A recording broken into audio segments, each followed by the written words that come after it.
great day. So, this is Dating in America and Working with Ill Minded Women, Part 2. I made a Part 1 in the morning, and hours later, looks like Part 1 has yet to post.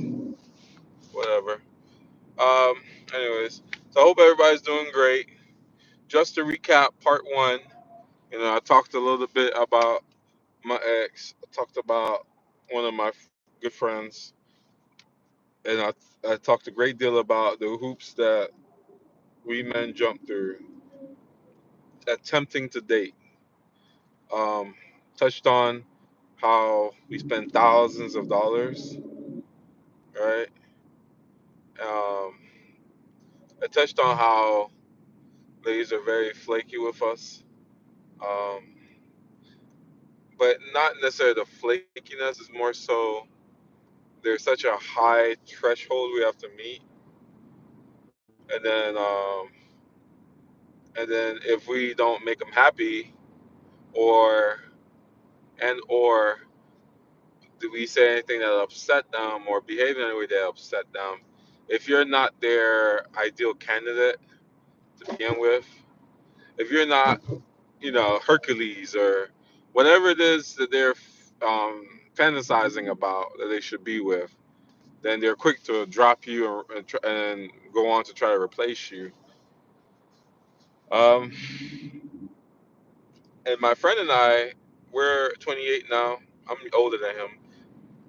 I think he turns 27 late, or he's 27, he turns 28 later, um, which is an amazing deal because normally I'm the youngest of my class. Ooh, did I say that right? Normally I'm the oldest of my class, so never mind, because the cutoff date is around September, so I was put into the class below. So, anyways, we're at this age where, like Kevin said, women are steady approaching the wall. And so, even with ladies, women that I've known and I've had a repertoire with for years, some of them going on a decade, who we try to date or whatever the case is, and they drop me like the other ones do. And then it's like, there are so many different excuses, like, I won't sell for less. Uh, Long distance might be an excuse. Uh, and all sorts of different things. I want to do my own thing, right? That terminology. All these different phrases really mean I just want to go back to the streets and get piped down. That's really all it means. And I used to feel real insecure about it. Like, am I not good enough? Is the package not packaging? These ladies just folding them in half, and it's really got nothing to do with any of that. So, because it's not the packaging that's not the packaging, or the packaging that's the packaging that I'd be insecure about. Personally, for me, I'd be insecure because I have always been poor, not poor minded or anything like that. It's just I've just never had the resources, the money, when other people had those resources and money. And now we're at my friend and I my friend and me at a certain point. I am okay.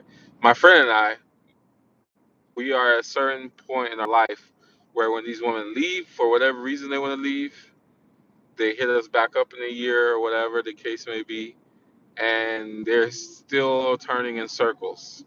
They have not found Hercules or Superman, Zeus, and they're still turning in circles. And that high hallmark that they wanted, or said that they were selling for less. And in part one, I actually talked about how I've I've recently been given a lot of Muslim women an opportunity, and I've quickly come to realize that it's because at first you would think Muslim women would be like the extreme, like Catholics, right? How Catholics would be in the Christian world. And these are better quality women. However, I've come to see that there is the women hitting the wall is a very universal thing. It affects all women equally, regardless of regardless of race, belief, like religion. I'm even gonna say gender, because these days with everybody being trans or whatnot, or talking about being a woman and talking about they somehow can possibly have masculine energy. By the way, no woman can have masculine energy. You just have aggressive tendencies. Have that life and the world will not check you. Why? Because of your gender. None of your rambunctious out and tendency to be out of order and mean spirited and mean hearted and rude and loud. None of those are associated with being a man and having masculine energy. None of that. Leaving your house with bonnets, none of that associated with being a good man. None of that. That's just you, your reckless nature that nobody has ever checked. So, anyways, what I've come to realize is that regardless of race, gender, belief, that women hitting the wall is universal. And when you meet these ladies that are 28, 29, 30, 32, and older, they all have similar things in common. And the women that have been divorced or single baby mamas are no exception. The only exception I'll accept are women who were married, have children, and unfortunately their husband is late, and that is why they now find themselves as a single mother and no longer married. And even in that situation, you're not a single mother. What you actually are is a widow with children, and that's completely different from these types. Not saying that in that group of people there weren't people already up to their shenanigans, and then their husband just happened to pass away, you know, um, to save them from being a part of this pool that I'm describing. Anyways, so yeah, and so within the Muslim world, and having spoken to and had tea or coffee with over a dozen Muslim women, a couple have stuck out to me. You know, I'm talking about women who have eyeliner and stuff, and you look at this lady, and you're thinking to yourself, "Man, do you not drink water?" You know, wow, you have a lot of gray hair. Some of these women put on so much mascara or eyeliner. I don't know what to call them. They look like they're cosplaying. Um, and what else? Um, oh, and one in particular. Unfortunately, this is the only black Muslim I've been able to speak with. She hit me with the "I don't settle for," da da da da. And she wasn't really directing at me. She was just speaking in general, and she just happened to use that terminology. And I was ready to run for the hills. And I've just let that whole conversation and relationship just dwindle. Is that the right word? Term?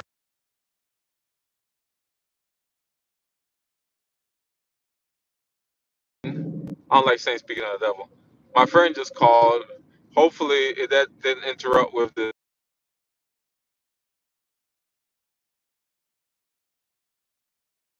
again, but I hung up again.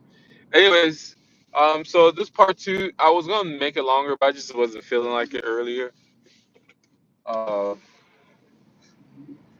I just wasn't feeling like it. I'm sorry, guys. But yeah. So look out for part one. I'll go ahead and drop a part three next time I have the opportunity. Just this is let's just call this a recap video of dating in America and working with ill-mannered women, right? And then we'll just keep moving until I have to actually get out the car. Um, so like tonight, I have a date, and this lady, she's a nice lady. I've been trying to talk to her for a few months now. But she's literally the definition of men don't communicate. Because I hear women say all the time that men don't communicate. And I did talk a little bit about this in part one. And it's not that we don't communicate, we just get tired. We just get tired. To the point where I'm just like, okay, sure. What do you want to do? I wasn't trying to just make you a hookup or a slide in your DMs or whatever it is that women think that men try to do.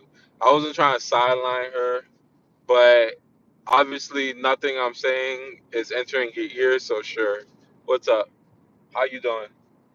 So, this is a rare, but well, it's not rare. She's a career woman, and career woman, and she chose just a job where she can't have any good relationship, and which is not rare actually. Now think about it. I have several women that I know whose job that they call a career um does not. I'm sorry, I don't know why I said does not allow them to have a stable relationship during the time frame that they really need to have these relationships. Because after that, men like me, yeah, we do count how many white hairs you have. When I tell you that women my age have white hairs and I don't, and it just blows my mind. Some of them have mustaches that I don't. But that's an inside joke with people on my channel that know that I've been trying to grow my hair for years now, and it just won't connect. I brush it and I talk to it in the mirror, but it just won't connect for me. Anyways, so so yeah, she's a career woman and she's put herself in a bad situation to where she can't really maintain any healthy relationship. And she makes it seem like I'm just keeping that as for fun or something and all that. And I don't really want a relationship with her and whatnot. And all of these accusations are just straight up wrong and not correct. And I've expressed to her several times. For example, like, oh, not for example, but like this last month or so, plus 2 months. So I met her back in November, and we knew each other long enough for us to celebrate my birthday early December. And after that, she's been literally across the country with her amazing career job. And I've been hitting her up. I've been the one reaching out. I've been the one calling. I've been doing all these things, and she still gaslights me and says, "Oh, you don't actually want." And what she's trying to reference or talk about is that she gained some weight because of her job before prior to me meeting her. She doesn't feel happy. She wants to be with her family.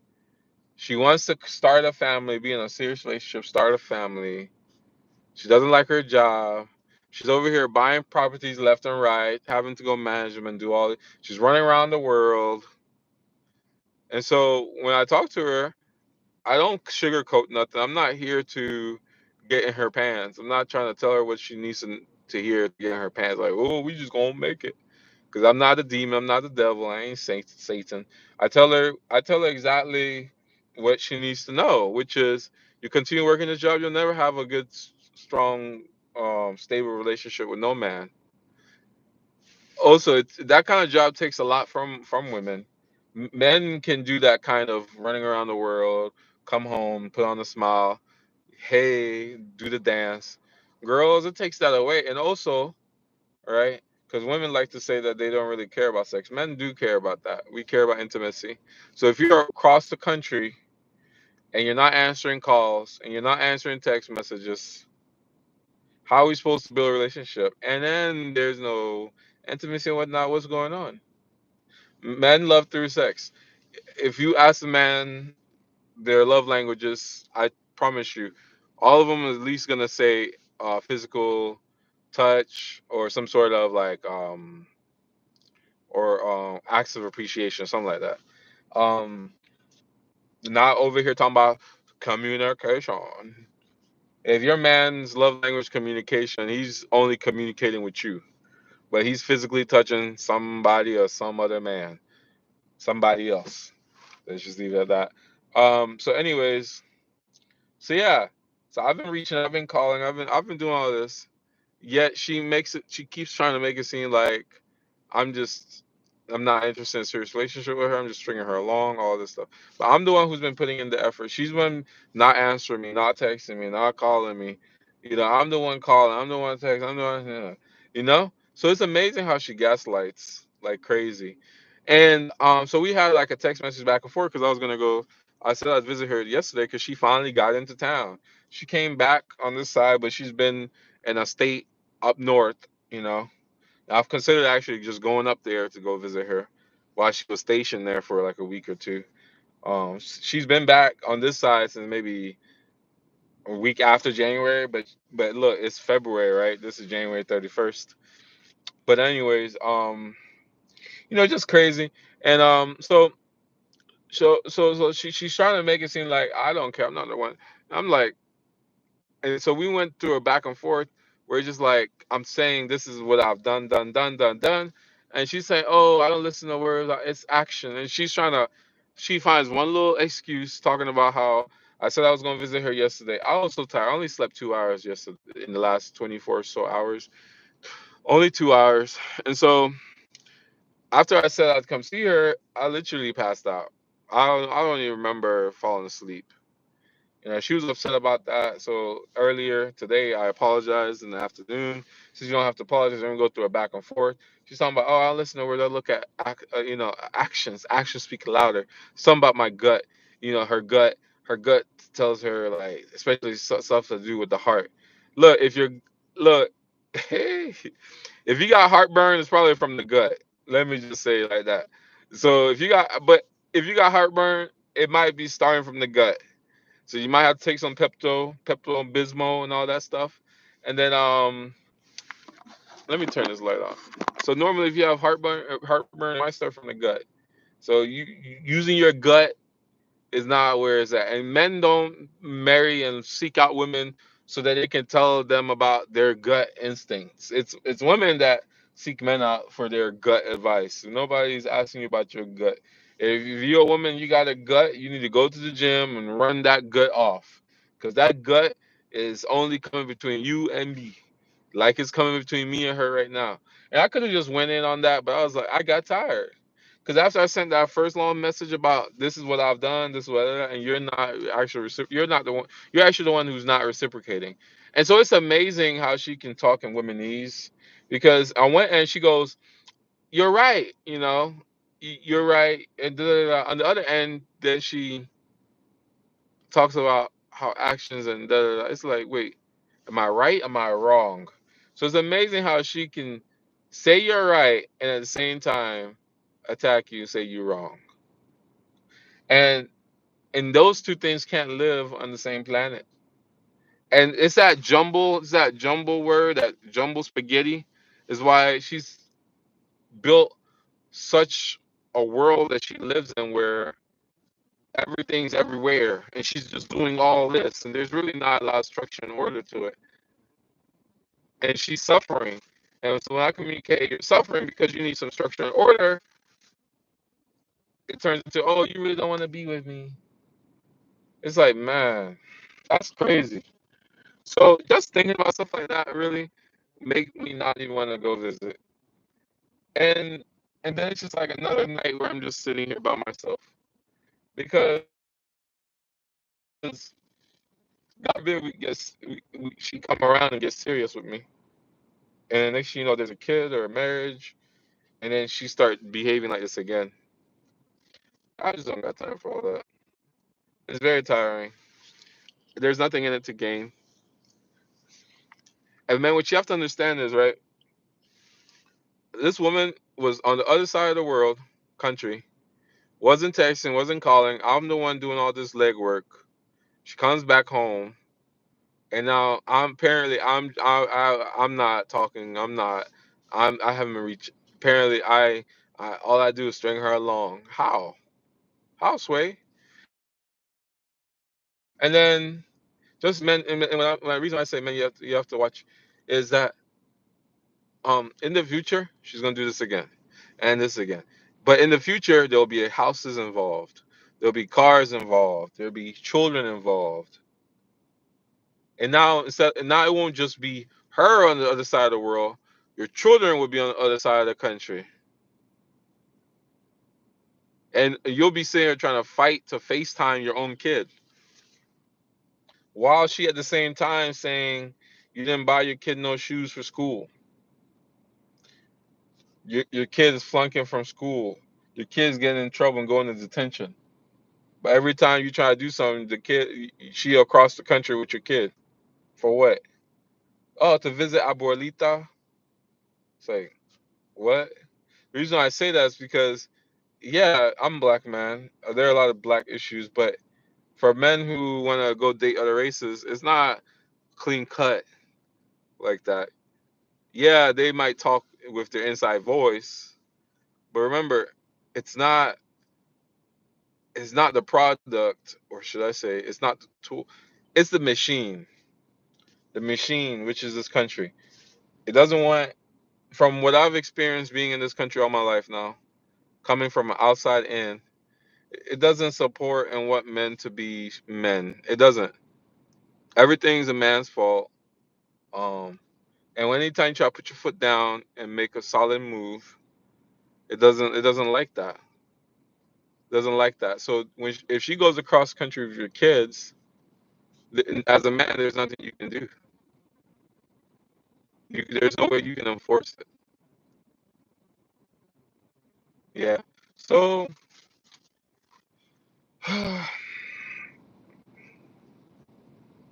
and to be honest with you, yeah, I fell asleep last night and I didn't go see her and all that. But I was also, when I woke up, I wasn't in the rush to go see her either. I didn't want to drive no 1 hour to go see her where she's at. Um, I didn't want to park my car in somewhere unknown and hopefully don't come back to it not somebody bust the windows on my car. I don't want to sleep in an unfamiliar bed, especially with the way ladies move these days.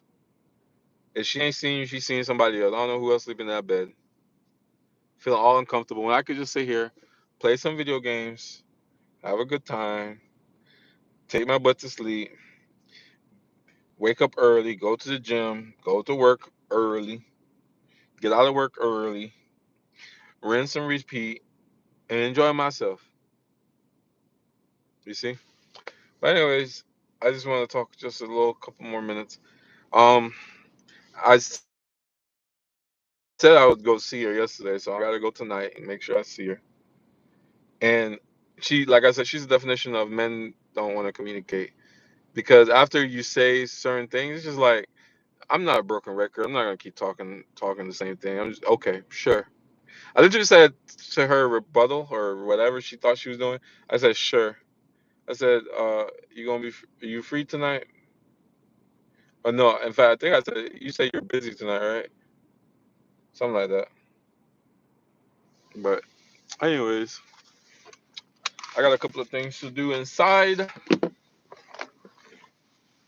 and then I'm gonna get ready and go see this lady. We're gonna go have some ramen, eat some ramen.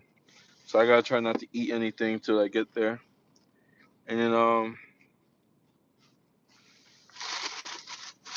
hopefully come back home and play some video games there any time left. See you guys.